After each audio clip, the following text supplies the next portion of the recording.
राजस्थान में किरोड़ीलाल मीणा ने अपनी ही सरकार के खिलाफ मोर्चा खोल रखा है और जिससे बीजेपी के भीतर हड़कंप भी मचा हुआ है।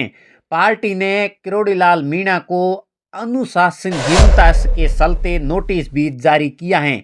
इस पर भी बात करेंगे और बात करेंगे एक सनसनीखेज मामला सामने आया है जो काफ़ी हैरान कर देने वाला है। एक विवाहिता जिसका पति गुजरात में काम करता है और वो अपने घर में अपने ससुर के साथ ही रहती थी। इस पर भी बात करेंगे और पहले बात करेंगे राजस्थान की राजनीति में भूसाल आ गया है। कांग्रेस ने इसे लेकर एक आरोप भी लगाया है कि बीजेपी के भीतर कुछ गड़बड़ है और इस घटनाक्रम से वसुंधरा राज्य की स्थिति भी प्रभावित हो रही है और किरोड़ीलाल की मीणा की बगावत। बीजेपी ने किरोड़ीलाल मीणा पर लिया है एक्शन। किरोड़ीलाल मीणा को भेजा नोटिस, पूछा है क्यों न आपके खिलाफ एक्शन। जब से सरकार बनी है तब से राजस्थान में अपनी सरकार के खिलाफ किरोड़ीलाल मीणा ने मोर्चा खोल रखा है और आज तक किरोड़ीलाल मीणा पर एक्शन नहीं हुआ है। कैबिनेट बैठक में कभी जाते हैं और कभी नहीं जाते हैं, कभी इस्तीफा देते हैं तो कभी सड़क पर अपनी सरकार की धज्जियां उड़ाते रहते हैं। लेकिन मजाल है कि भजनलाल सरकार उनके खिलाफ कुछ कर लें। इसके साथ ही साथ भजनलाल की पेशानी पर भी बल और वसुंधरा राज्य भी लेकर आती हैं रहती हैं। ऐसे में अब दिल्ली ने दो लोगों के खिलाफ एक्शन भी लिया है। पहले हरियाणा के कैबिनेट मंत्री अनिल विज तो दूसरे राजस्थान के कैबिनेट मंत्री किरोड़ीलाल मीणा की। तो खबरों की माने तो मीणा ने अपनी सरकार के खिलाफ मोर्चा खोलकर बैठे हैं। बीजेपी ने उनके खिलाफ कड़ा एक्शन भी ले लिया है। तो राजस्थान बीजेपी प्रदेश अध्यक्ष मदन राठौड़ ने सोमवार को किरोड़ीलाल मीणा को एक नोटिस भी जारी किया है। ये नोटिस बीते दिनों भजनलाल सरकार पर एक के बाद एक कई आरोप लगाने को लेकर किया गया है। किरोड़ीलाल मीणा का नोटिस दिए जाने के बाद राजस्थान की राजनीति में भूसाल सा आ गया है। कांग्रेस ने भजनलाल सरकार पर आरोप लगाया है कि दाल में कुछ काला है। मदन राठौड़ ने नोटिस में पूछा है कि आप बीजेपी के सदस्य हैं, पार्टी के टिकट पर सवाई माधोपुर क्षेत्र से विधायक भी चुने गए हैं, आप राजस्थान की राजनीति में और राजस्थान सरकार में भी मंत्री हैं। बीते दिनों मंत्रिपरिषद से इस्तीफा की सूचना समाचार पत्रों से प्रकाशित भी की गई थी और भजनलाल सरकार और भाजपा सरकार आपके टेलीफोन टैप करने का भी आरोप जो लगाया था वो गलत है। बस इसी बात से राजस्थान में हड़कंप मच गया है और दूसरा गुट मजे ले रहे हैं और जयपुर में तरह तरह की बातें भी कही जा रही हैं।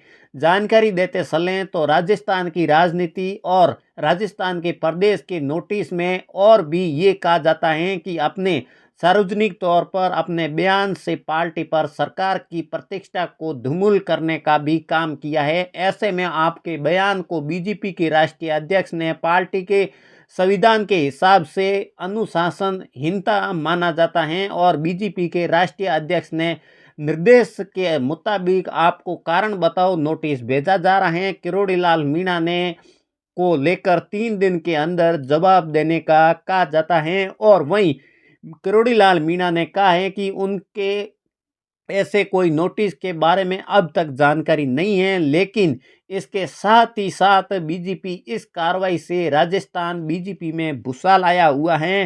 किरोड़ीलाल मीणा कैबिनेट मंत्री हैं और सवाई माधोपुर सीट से विधायक हैं। कृषि जैसे अहम मंत्रालय की जिम्मेदारी उनके पास है और मदन राठौड़ ने नोटिस भेज दिया है और सोने पर सुहागन ये भी कहा जाता है कि राजस्थान की बीजेपी के दलित और किरोड़ीलाल मीणा और मीणा समुदाय के दिग्गज नेता और ऐसे में वसुंधरा राजे गुट भी इस पर नज़र बनाए हुए हैं और अपने काम कर रहा है। लेकिन इधर दिल्ली के भी पसीने छूट गए हैं क्योंकि वसुंधरा राजे जब से राजस्थान में सरकार बनी है तब से विरोध में है और भजनलाल के नए सीएम कुछ समझ नहीं आ रहा है और विपक्ष का मानना है कि ये सरकार परसे की सरकार है क्योंकि दिल्ली से सारा कुछ लिखकर आता है।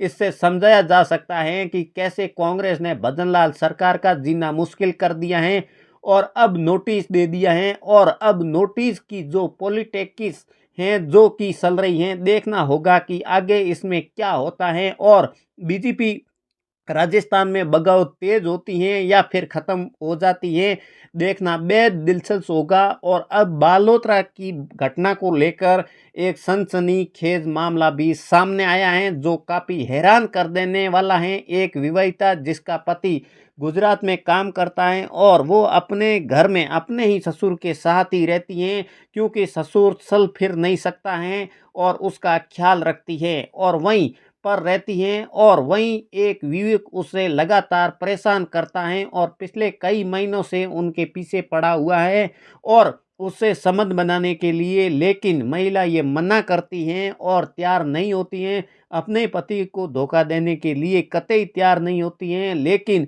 उस लड़के ने विवेका को लगातार परेशान किया है, उसको डराया धमकाया और उसके साथ आखिरकार रेप भी कर दिया है और उनके अश्लील फोटो और वीडियो भी अपने मोबाइल में उतार लिए हैं। और उसके बाद लगातार पिछले 3 महीनों की बात करें तो वो विवक उसे विवाहिता को लगातार परेशान करता है कि वो उसके साथ शारीरिक अवैध संबंध बनाए, लेकिन महिला फिर भी मना कर रही है, कतई तैयार नहीं हो रही हैं। और उसके चलते आखिरकार उस युवक ने गुस्से में आकर एक ऐसा कदम उठा लिया है जो सुनकर आप भी हैरान हो जाएंगे। उस युवक ने उस विवाहिता के साथ घर में घुसा और उस विवाहिता की हत्या कर दी है। हत्या करने के बाद उसको फांसी के फंदे से लटका लिया है। ये मामला सिवाना क्षेत्र का बताया जा रहा है और काफ़ी हैरान कर देने वाला। आइए जानते हैं पूरा मामला। सिवाना थाना क्षेत्र के इंद्रोण गांव में शुक्रवार को एक विवाहिता की हत्या का शव लटकाते हुए मिला था और मामला काफ़ी हैरान कर देने वाला था। और अब देखिए आरोपी सुभाष और उप सुभाष पुत्र तग सिंह राजपुरोहित निवासी इंद्रोण उसी गांव में उसके ही पड़ोस में रहने वाला है और एक शादीशुदा महिला के घर में घुसकर अश्लील फोटो खींच और अवैध संबंध बनाने के लिए विवाहिता को पिछले 3 महीनों से टॉर्चर कर रहा था। और घटना को लेकर मृतक विवाहिता के पिता गोब सिंह और पुत्र रूप सिंह ने राजपुरोहित निवासी गोलिया बिड़ा कुआ ने सिवाना थाने में आरोपी सुभाष के विरुद्ध हत्या का मामला भी दर्ज करवाया है।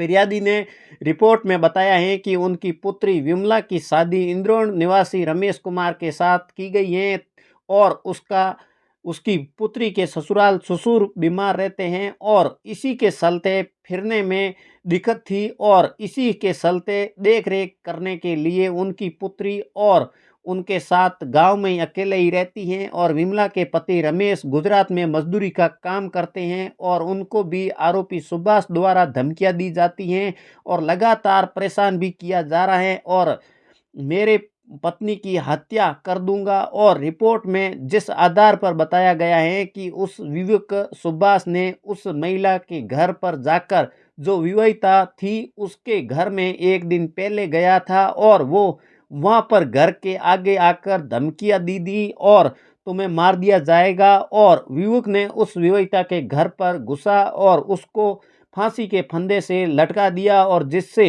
उसकी मृत्यु हो गई है। ये हैरान कर देने वाला मामला आप देखिए किस तरीके से सिवान में सामने आ रहा है। अब देखिए आप बता दें कि आपको आखिरकार आरोपी ने विवाहिता के अश्लील फोटो और सोशल मीडिया साइट पर भी अपलोड कर दिया थे और विवाहिता के को लगातार ब्लैकमेल करते हुए अवैध संबंध बनाने की धमकी दे रहा था। और जब आरोपी अपने मुत्सुबों को कामयाब नहीं हुआ तो घटना को महज एक ही दिन पूर्व ये घर पर गया था और क्योंकि ये लगातार उस विवाहिता को ये ब्लैकमेल करता था कि तुम्हें जो अश्लील फोटो और वीडियो हैं अगर तूने मेरे से अवैध संबंध नहीं बनाए तो वीडियो सोशल मीडिया पर वायरल कर दिया जाएगा। लेकिन फिर भी उसने ये सोशल मीडिया पर वायरल कर ही दी और उसके बाद उसे विवाहिता को धमकी दी और दूसरे दिन उसको फंदे से लगा दिया और जिससे उसकी मृत्यु हो गई। अब इस पूरे मामले को लेकर